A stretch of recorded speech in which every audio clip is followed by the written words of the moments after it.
Gözdə də qocaltdın məni.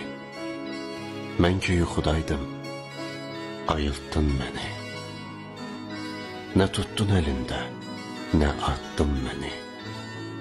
Özgə əllərə mi tapşırdın məni?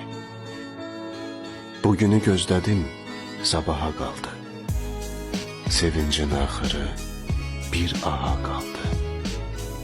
Yeganə ümidim Allaha qaldı. Gələn illərə mi tapşırdın məni? Ayrıldıq, gen düşdük, xəbər tutmadın. Yaman dillərə mi tapşırdın məni?